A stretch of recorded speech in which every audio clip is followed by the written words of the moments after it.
예수님께서 하신 주옥 같은 말씀들이 신약 성경에 굉장히 많이 나오는데 그 중에 제일로 꼽는 것은 사실 불가능합니다. 모두 중요한 말씀이기 때문에 그렇습니다. 그렇지만 예수님의 사상과 세계관을 고스란히 보여주는 말씀이 있는데 그것이 바로 오늘 본문 말씀이 포함되어 있는 마태복음 5장부터 7장까지의 말씀인 산상수훈의 말씀입니다. 예수님께서 산 위에서 하신 말씀이기 때문에 산상수훈 혹은 산상설교라고 합니다. 마태복음에 예수님께서 산에 오르시는 장면들이 몇 차례 나오는데요. 오병이어의 기적을 하나님 아버지 그분의 품 안에서 예수님이 이루어 주시잖아요. 오병이어의 기적을 베푸신 예수님께서 따로 기도하기 위하여 산 위에 오르셨어요. 산 위에 올라가 앉으신 예수님을 아픈 사람들이 찾아왔고 주님을 찾아온 많은 병자들을 예수님이 고쳐주셨습니다. 베드로와 야고보 그의 동생 요한을 데리고 높은 산에 올라가신 예수님께서 그들 앞에서 영광스러운 모습으로 변화하시면서 예수님의 위대하심을 보여주셨습니다.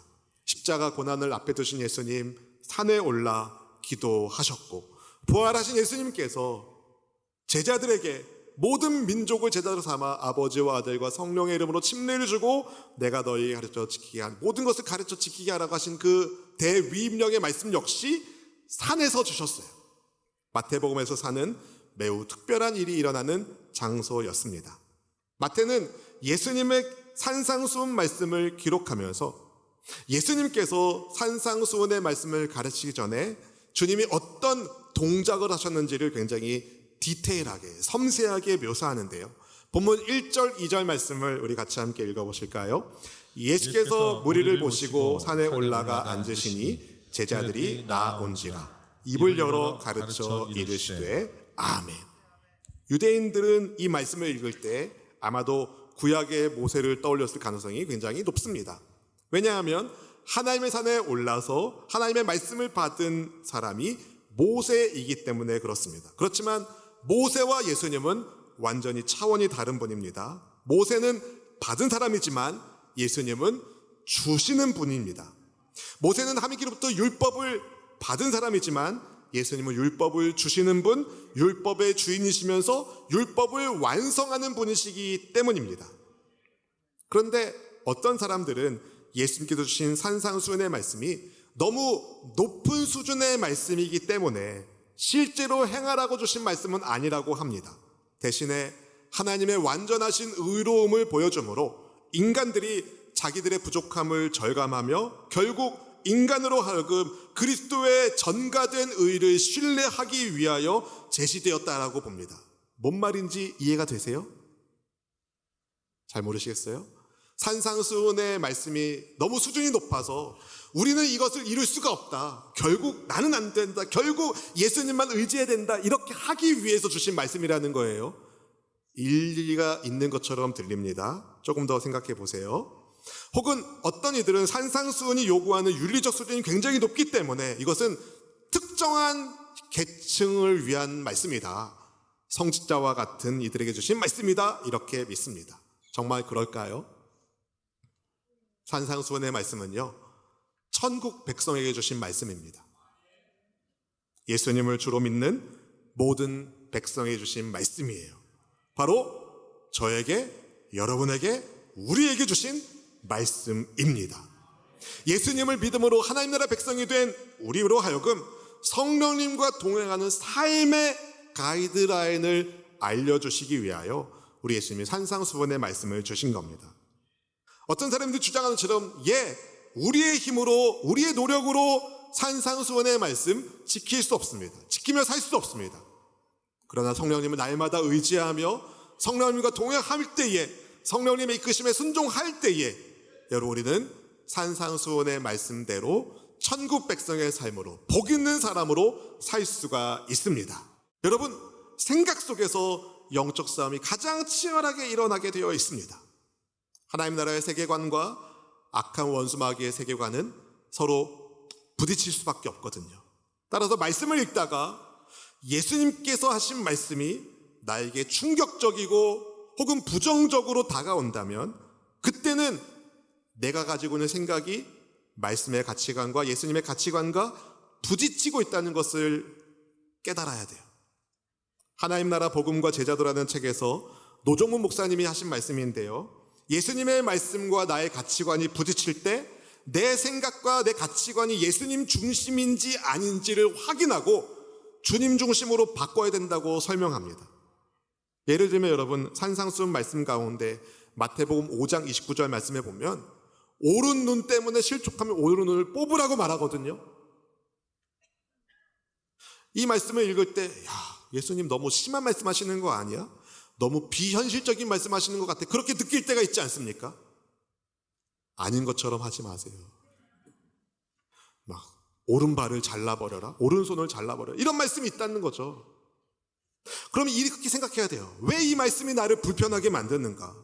말씀의 빛 아래에서 내 생각을 비추어 봐야 됩니다. 그래서 나는 죄는 어쩔 수 없이 짓는 거라고, 피할 수 없는 것이라고 생각했는데 예수님은 어떤 희생을 치르더라도 죄를 떠나야 되는 것을 말씀하고 계시는구나, 깨달아야 된다는 거죠.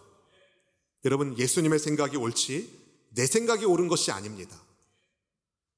산상수훈의 말씀을 우리는 진지하게 듣고 순종해야 됩니다.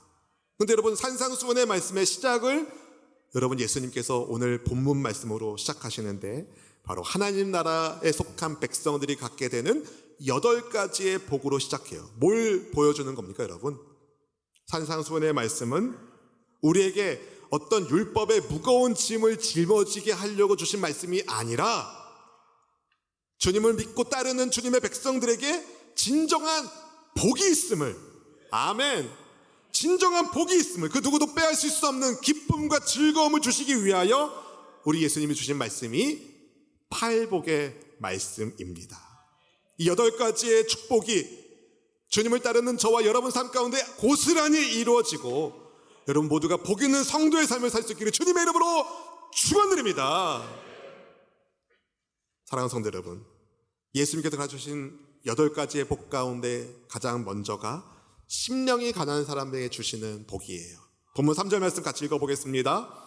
심령이 가난한 자는 복이 있나니 천국이 그들의 것임이요. 아멘.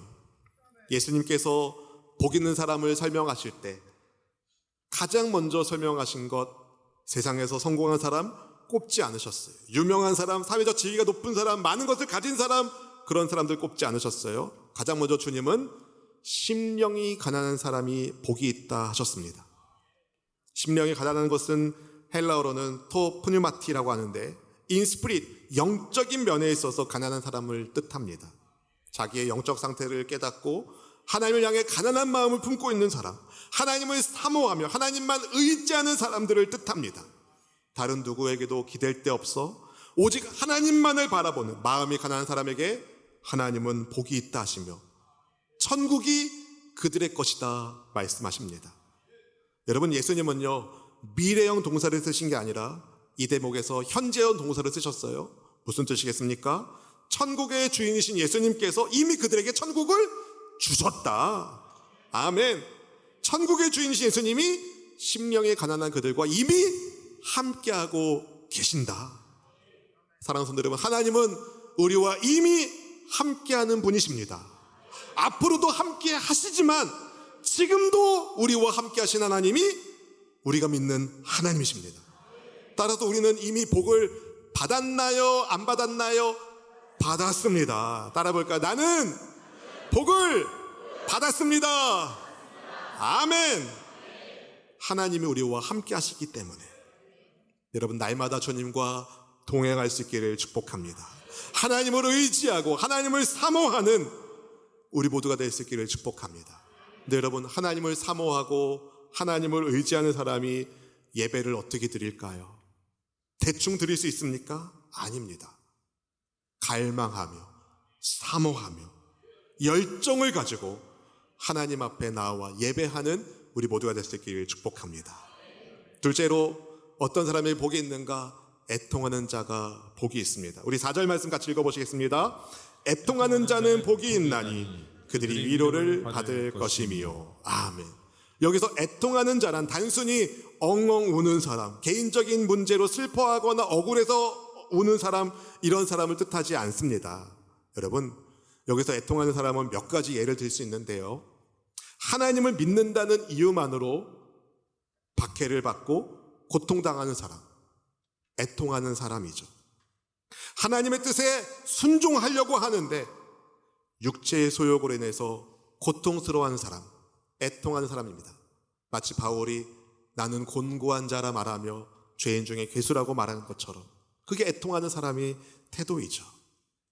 그리고 죄 많은 이 세상을 보면서 하나님의 통치 바깥에 있는 죄의 세상을 보면서 아파하는 사람이 애통하는 사람입니다.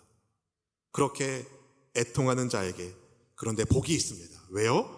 하나님께서 애통하는 자들을 친히 위로하여 주시기 때문이죠.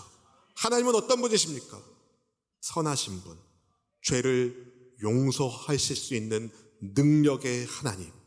그분이 그들을 위로하시고 모든 눈물을 닦아주시기 때문에 애통하는 자가 복이 있습니다. 근데 여러분, 우리가 언제 애통해 하나요? 우리가 언제 주님 앞에 애통해 하나요? 여러 가지 예를 들 수 있지만 고통 중에 주님을 찾을 때, 다른 말로 기도할 때 우리는 애통해 하며 주님 앞에 나아갑니다. 여러분, 눈물의 기도를 하나님이 들으셔요. 그 눈물을 닦아주시는 응답의 역사가 일어나게 됩니다. 우리의 기도를 신실하게 들으시는 하나님께서 우리에게 말씀하셨습니다. 쉬지 말고 기도하라. 애통하는 자에게 주시는 위로의 응답을 받아들이는 기도의 사람 되시기를 주님의 이름으로 축원드립니다. 세 번째, 온유한 자에게 복이 있습니다. 본문 5절 말씀 같이 읽어보실까요? 온유한 자는 복이 있나니 그들이 땅을 기업으로 받을 것이니요. 아멘, 아멘. 어떤 사람을 보고 온유하다고 말하나요? 다 저만 보시는데 보통 성품이 착하고 부드러운 사람을 온유하다고 표현하죠.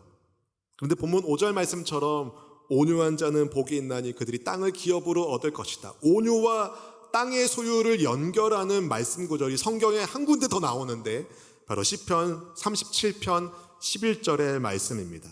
온유한 자들은 땅을 차지하며 풍성한 화평으로 즐거워하리로다. 아멘.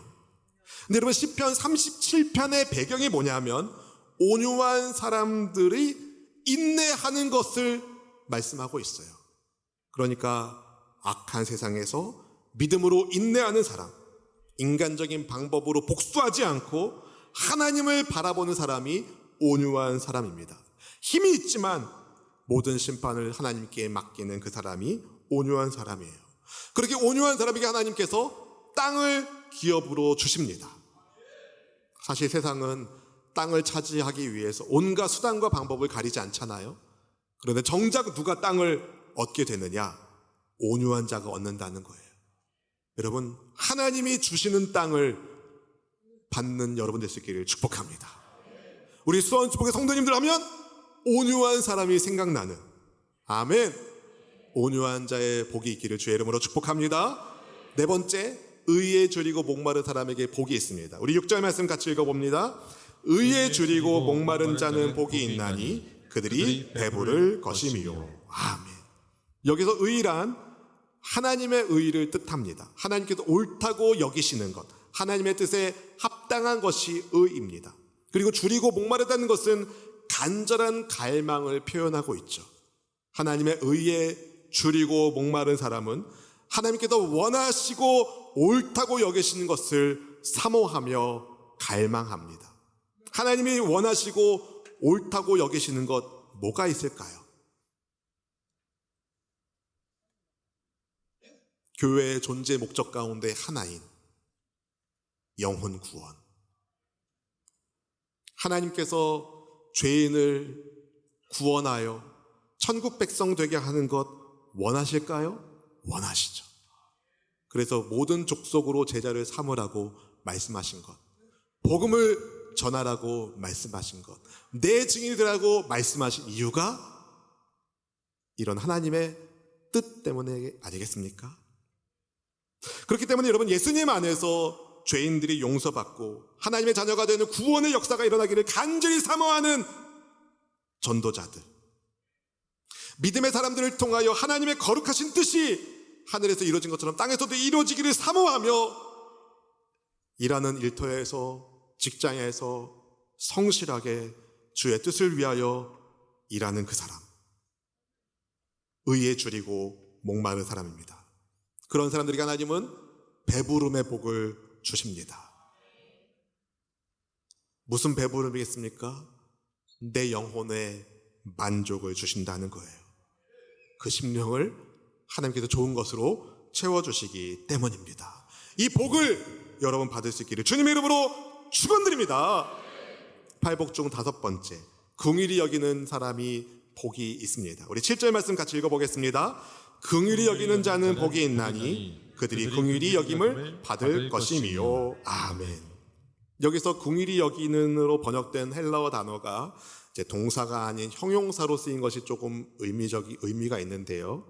무슨 말이냐면 어떤 불쌍한 사람을 보고 그를 도와준 어떤 행동을 하기도 전에 그 사람을 불쌍히 여기는, 긍휼히 여기는 마음을 하나님이 복되게 하신다는 거예요. 그런데 문제는 뭐냐면요, 누군가를 긍휼히 여기는 마음이 항상 일관적이지 않다는 거예요. 어떤 사람은 내가 긍휼히 여기는데 어떤 사람은 왼수하는 거죠. 네, 여러분, 누구까지 긍휼히 여겨야 돼요? 원수까지 긍휼히 여겨야 합니다. 아멘을 안 하시는데. 여러분, 산상수훈의 다른 구절에서 예수님이 이렇게 말씀하셨어요. 마태복음 5장 44절 말씀 함께 읽어보실까요? 나는 너희에게 이르노니 너희 원수를 사랑하며 너희를 박해하는 자를 위하여 기도하라. 아멘. 잠언 25장 21절 말씀은 이렇게 말합니다. 네 원수가 배고파 하거든 음식을 먹이고 목말라 하거든 물을 마시게 하라. 아멘. 원수까지도 긍휼히 여기고 은혜를 베푸는 사람에게 복이 있습니다. 왜요? 그런 사람들에게 하나님의 긍휼히 여기심의 복이 있기 때문입니다. 여러분, 우리가 어떻게 구원받았습니까? 죄인이었을 때에 하나님께서 우리를 사랑하셔서 긍휼한 마음으로 불쌍히 여기셔서 우리에게 구원의 복음이 전달되지 않았습니까? 그 은혜를 잊지 말고 긍휼을 베푸는 저와 여러분 될 수 있기를 주님의 이름으로 축복합니다. 6번째, 마음이 청결한 사람에게 복이 있습니다. 우리 8절 말씀을 같이 읽어봅니다. 마음이 청결한 자는 복이 있나니 그들이 하나님을 볼 것이며. 아멘. 아멘. 여기서 청결함이란 어떤 뜻이겠습니까? 청결함이란 어떤 것도 혼합되지 않은 순수한 것을 뜻하는데요, 예수님은 겉으로 보이는 청결보다 마음의 청결을 강조하셨어요. 그런데 여러분, 마음의 청결을 어떻게 이룰 수 있을까요? 네? 마음을 비우면 마음이 청결해질까요? 여러분, 집을 비우면 집이 깨끗해집니까? 시골에 한번 가보십시오. 빈 집이 얼마나 지저분해져 있는지. 여러분, 마음이 비어있으면 하나님이 아닌 다른 뭔가로 채워지게 되어 있어요. 마음의 중심에 청결하신 하나님이 계실 때 그가 마음이 청결한 사람이 됩니다. 마음의 중심이 하나님으로 채워진 바로 그 사람이 하나님과 친밀한 교제를 누리며 그분의 능력으로 힘있게 살게 되어 있습니다. 이런 사람들이 하나님의 얼굴을 뵙는 복이 있다라고 말씀하십니다. 여러분, 주님의 얼굴을 뵙는다는 것, 주님과 가깝다는 거예요? 먼다는 거예요? 가깝다는 거죠. 하나님을 가까이 함이 우리에게 복입니다. 아멘. 여러분, 주님을 가까이 하는 여러분 될 수 있기를 축복합니다. 아니, 주님과 딱 붙어서 내 안에 주님이, 내가 주님 안에 거하는 하나님과 함께하는 복이 있기를 주님의 이름으로 축원드립니다. 팔복 가운데 7번째, 화평하게 하는 사람에게 복이 있습니다. 우리 9절 말씀 같이 읽어보겠습니다.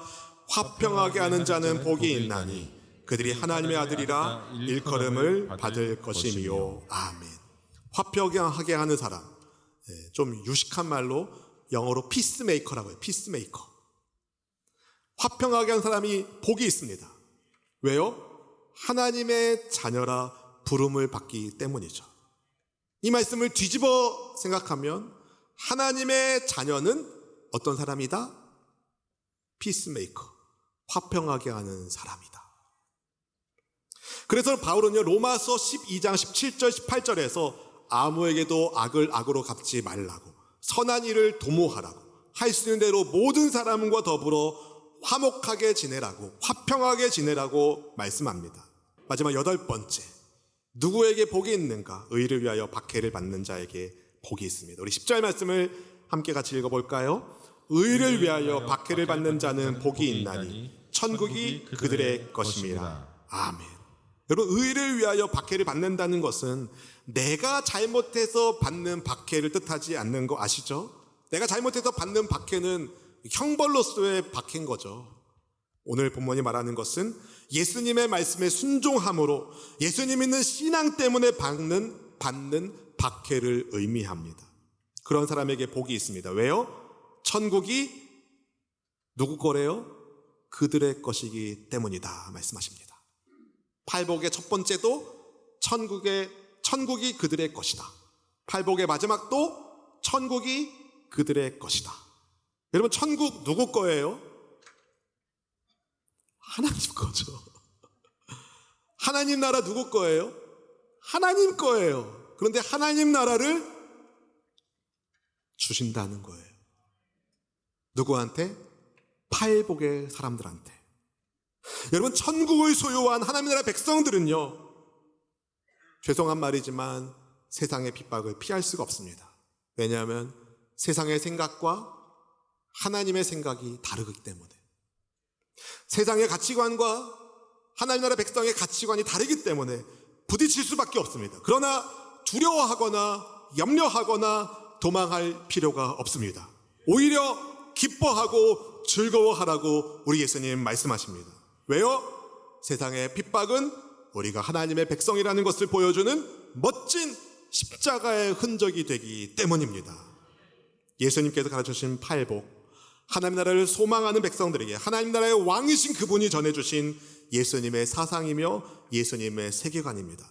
천국의 왕께서 선언하신 말씀이기 때문에 왕이 선언했으면 이미 효력이 발휘되기 시작했습니다. 이미 효력을 발휘하고 있는 천국의 법이에요. 그래서 이 법은 지키고 이 법은 안 지키고 할 수 있는 게 아니라 어느 것은 취하고 어느 것은 버리는 그런 식이 아니라 옵션 사항이 아니라 우리가 절대적으로 순종해야 할 예수님의 가르치심이 팔복의 말씀입니다. 여러분, 팔복의 말씀을 실천하십시오.